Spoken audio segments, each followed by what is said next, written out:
Justice V Ramaswamy जो अब हमारे बीच नहीं रहे। भारत के पहले चीफ जस्टिस जिनके खिलाफ इम्पीचमेंट मोशन की शुरुआत हुई थी। जानते हैं इनकी कहानी, साथ ही जानते हैं कि इम्पीचमेंट मोशन क्या है, कैसे पास किया जाता है, और इनके बारे में जो है हम सभी चीज़ों को डिस्कस करते हैं। तो स्वागत करते हैं आप सभी का तरुणास अकेडमी पे, and let's start with the discussion of this video. सबसे पहले दोस्तों हम जानेंगे कि वी रामास्वामी का जन्म कहाँ हुआ। तो इनका जन्म 15 फरवरी 1929 को हुआ, और फाइनली ये जो है हम अब हमारे बीच नहीं रहे, और इनका देहांत 8 मार्च 2025 को हुआ, यानी कि हाल ही में। जिसके बाद जो है एक बार फिर से इम्पीचमेंट टॉपिक आपका न्यूज़ में आ गया है, और साथ ही साथ वी रामास्वामी के बारे में भी चर्चाएं शुरू हो गई हैं। अब दोस्तों मैं आपको बता दूं कि ये सुप्रीम कोर्ट के जज थे। अब ये सुप्रीम कोर्ट के जज थे। ये सुप्रीम कोर्ट के जज कब बने, इसके बारे में आपको फर्दर बताने से पहले ये बताएंगे कि ये पहले जज थे जिनके खिलाफ इम्पीचमेंट प्रोसेस, यानी कि इम्पीचमेंट प्रोसेस होता है जब किसी भी जज को उसकी गद्दी से, यानी कि उसकी चेयर से हटाने के लिए जो मोशन पास होता है या जो प्रोसीजर ऑफ रिमूवल होता है, वो इम्पीचमेंट प्रोसेस होता है।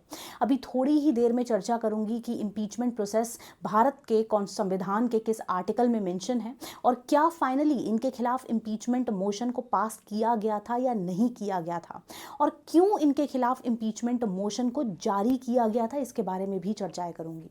अब यहाँ पे उसके बाद आप लोग जान लीजिए कि वी रामास्वामी ने अपना जो करियर है, अब इनका जन्म 1929 में हुआ, उसके बाद इन्होंने अपनी प्रारंभिक शिक्षा की शुरुआत करी, और मद्रास के तमिलनाडु हाई स्कूल में इन्होंने अपनी शिक्षा ग्रहण करी। जिसके बाद अब फर्दर जो है आगे चल के इन्होंने सिविल और क्रिमिनल लॉ में, दोनों में ही इन्होंने प्रैक्टिस करी। जिसके बाद मद्रास हाई कोर्ट में इन्होंने अपने सबसे पहली बार प्रैक्टिस को शुरू कर दिया। जिसके बाद ये सबसे पहले चीफ जस्टिस बने, और 31 जनवरी 1971 में इनका ट्रांसफ़र हो गया टू पंजाब एंड हरियाणा, और वहाँ पे सबसे पहले चीफ जस्टिस ये बने। जिसके बाद इनको फर्दर अपॉइंट किया गया एज द जज ऑफ सुप्रीम कोर्ट, यानी कुछ साल काम करने के बाद बतौर चीफ जस्टिस ये जज बन गए सुप्रीम कोर्ट में। फाइनली 1994 में जो है ये जज बन गए, और 1989 में इनको जो है कुल मिला के जज के रूप में अपॉइंट कर दिया गया। अब हम बात करेंगे कि इनके ऊपर आखिरकार चार्जेस क्यों इम्पोज किए गए थे, यानी कि क्या वो कारण था जिसको लेके इनके खिलाफ जो है इम्पीचमेंट प्रोसेस को जारी किया गया था। देखिए दोस्तों, जब हम बात करते हैं कि इम्पीचमेंट प्रोसेस को जारी किया गया था, तो ये छोटी बात नहीं है, क्योंकि ऐसा भारत के इतिहास में पहले कभी नहीं हुआ था कि किसी भी जज के खिलाफ उनको हटाने के लिए एक प्रोसेस ऑफ रिमूवल पास हो। तो यहाँ पे सबसे पहली बार जब शुरुआत हुई थी, यानी कि जो प्रोसेस ऑफ रिमूवल था, इम्पीचमेंट था, वो वी रामास्वामी के ऊपर जो है कुल मिला के पास होने जा रहा था, बट मैं आपको बता दूं हुआ नहीं था। अब क्या इनके ऊपर आरोप लगे, तो इनके ऊपर आरोप लगे थे कि जब ये चीफ जस्टिस थे हरियाणा हाई कोर्ट के, Punjab and Haryana high court के, तो उस समय पर इन्होंने फाइनेंशियल मिसमैनेजमेंट किया था, यानी कि पैसों की हेराफेरी, अपनी गद्दी का गलत इस्तेमाल किया था। स्टेट का जो फाइनेंसेस है उसमें भी इन्होंने छेड़छाड़ करी थी, साथ ही इरेगुलरिटीज़, फाइनेंशियल इरेगुलरिटीज़ का भी इल्ज़ाम इनके ऊपर लगाया गया था। बेहद सारे इल्ज़ाम और बेहद सख्त इल्ज़ाम इनके ऊपर लगाए गए थे, जिसके बाद इनके ऊपर इम्पीचमेंट को जारी करने की जो प्रक्रिया थी वो जारी कर दी गई थी।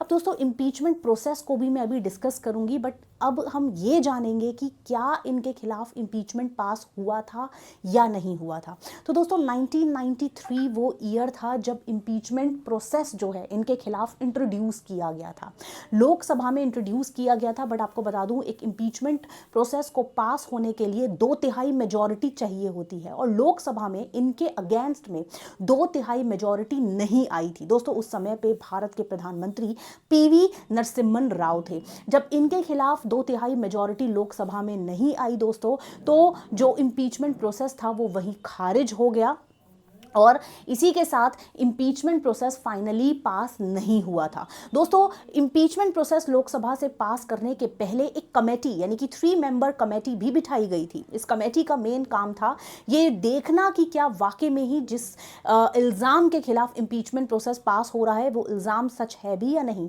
हालांकि इस कमेटी ने 3 मेंबर की जो कमेटी थी उसने ये पाया कि जो वी रामास्वामी थे वो दोषी हैं, यानी कि उन्होंने जो है फाइनेंशियल हेराफेरी करी थी। बट उसके बावजूद भी दोस्तों वोट्स की कमी होने के कारण 2/3 मेजॉरिटी लोकसभा में नहीं मिल पाई, जिसके बाद इंपीचमेंट प्रोसेस खारिज हो गया। दोस्तों, एक दिलचस्प बात यह है कि आज तक हमारे इंडियन कॉन्स्टिट्यूशन में या यूं कहें कि इंडियन जुडिशरी सिस्टम में किसी भी जज के खिलाफ इंपीचमेंट प्रोसेस पास नहीं हुआ है। अब दोस्तों, अगर हम बात करेंगे इंपीचमेंट प्रोसेस, क्या वाकई में ही इंपीचमेंट प्रोसेस को पास करना काफ़ी ज़्यादा मुश्किल है? तो दोस्तों जी हाँ, बिल्कुल इंपीचमेंट प्रोसेस को पास करना काफ़ी कठिन है। सबसे पहले हम बात करेंगे आखिरकार हमारे कॉन्स्टिट्यूशन के हमारे संविधान के किस आर्टिकल में इसके बारे में दिया हुआ है। दोस्तों, आर्टिकल 124 यानी 124 ये दर्शाता है, कुल मिला के इंपीचमेंट के बारे में बात करता है। संविधान में साफ तौर पे मेंशन है कि अगर कोई भी जज मिसबिहेवियर या फिर इनकैपेसिटी शो करेगा उसके खिलाफ जो है इंपीचमेंट पास किया जाएगा। हालांकि मैं आपको बता दूं, शब्द मिसबिहेवियर और इनकैपेसिटी, इन शब्दों को प्रॉपर्ली डिफाइन नहीं किया गया है हमारे संविधान में।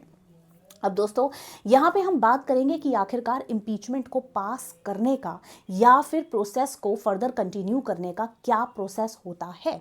तो सबसे पहले मैं आपको बता दूं कि एक मोशन पास किया जाता है और वो मोशन सबसे पहले साइन होता है 100 members of the Lok Sabha and 50 members of the Rajya Sabha, जिसके बाद स्पीकर और चेयरपर्सन एक कमेटी का गठन करते हैं। ये कमेटी 3 मेंबर्स से कॉन्स्टिट्यूट होती है और वो 3 मेंबर कमेटी का मेन उद्देश्य होता है कि जो भी आरोप लगाए जा रहे हैं एक जज के खिलाफ, उनको जांच पड़ताल करना कि क्या वो आरोप सही है भी या फिर नहीं है। दोस्तों हाल ही में 2018 में ये कमेटी की बैठक एक और बार हुई जब जस्टिस दीपक मिश्रा के खिलाफ ये कमेटी बिठाई गई, पर एक बार फिर से इंपीचमेंट पास नहीं हुआ क्योंकि लोकसभा में ही ये खारिज हो गया। अब हम इसके बाद हम चर्चा करेंगे फॉर्मेशन ऑफ इंक्वायरी कमेटी। जब एक बार इंक्वायरी कमेटी यानी कि 3 मेंबर कमेटी का गठन हो जाता है और जांच पड़ताल जारी रहती है, तो इस कमेटी का मुख्य उद्देश्य होता है कि ये पता लगाना कि क्या वाकई में ही आरोप सही हैं या गलत। दोस्तों, इस 3 मेंबर कमेटी में सबसे पहले member chief justice of India या फिर सुप्रीम कोर्ट के कोई नामी जज होते हैं, तो वहीं दूसरी ओर chief justice of high court दूसरे मेंबर होते हैं, तो तीसरे मेंबर होते हैं डिस्टिंग्विश्ड ज्यूरिस्ट, जिन्हें खुद प्रेसिडेंट जो है वो अपॉइंट करते हैं। अब जैसे ही ये कमेटी का जो भी डिसीजन रहता है, मान लीजिए कमेटी का डिसीजन रहा कि जी हाँ जो भी इल्ज़ाम लगाए गए हैं वो सच है, तो जो ओवरऑल इम्पीचमेंट प्रोसेस होता है वो आगे कंटिन्यू होता है। और अगर कमेटी खारिज कर देती है कि इल्ज़ाम सही नहीं है, तो होता क्या है कि वहीं पे जो है आपका चीज़ें खारिज हो जाती हैं। अब उसके बाद पार्लियामेंट में जो है, अब ध्यान रखिएगा, कमेटी के डिसीजन के बाद ही सीधे इंपीचमेंट नहीं होता। उसके बाद ये पूरा प्रोसेस पार्लियामेंट यानी कि संसद में जाता है, जहाँ पे स्पेशल मेजॉरिटी यानी 2/3 मेजॉरिटी के साथ जो पूरा प्रोसीजर है वो पास होता है। तो सबसे पहले लोकसभा में जाता है जहाँ पे मेंबर्स वोट करते हैं और 2/3 वोट्स जो हैं वो चाहिए होते हैं अगर इस मोशन को पास करना है। तो अगर मान लीजिए 2/3 वोट्स आ गए तो दैट मीन्स इंपीचमेंट प्रोसेस जो है वो लोकसभा से पास हो गया। इसके बाद ये राज्यसभा में जाएगा यानी कि upper house of the parliament. अब अगर मान लीजिए कि लोकसभा से भी 2/3 मेजॉरिटी मिल गई तो दैट मीन्स राज्यसभा में भी पास हो गया। उसके बाद ये जाएगा राष्ट्रपति के पास, जहां राष्ट्रपति अप्रूवल देंगे और एक जज रिमूव हो जाएंगे, यानी कि इंपीचमेंट प्रोसेस उस जज के खिलाफ पारित हो जाएगा। बट दोस्तों, वी रामास्वामी के केस में लोकसभा ने जो है खारिज कर दिया, यानी कि लोकसभा में 2/3 मेजॉरिटी नहीं मिली। तो अब आप समझ ही गए होंगे कि ये टॉपिक जो है क्यों चर्चाओं में है। वी रामास्वामी जो यहाँ पे आपको ये तस्वीर नज़र आ रही है, ये शख्स कौन है और इम्पीचमेंट प्रोसेस जो है वो होता क्या है। इसी तरीके से हर एक टॉपिक को बहुत वाइडली डिस्कस करेंगे, बिल्कुल सिंपल वर्ड्स में। बट आप देखते रहिए Taruna's academy, and for more videos please do subscribe the channel. Thank you so much, have a nice day, bye bye, take care, good luck, and as I always say, God bless you.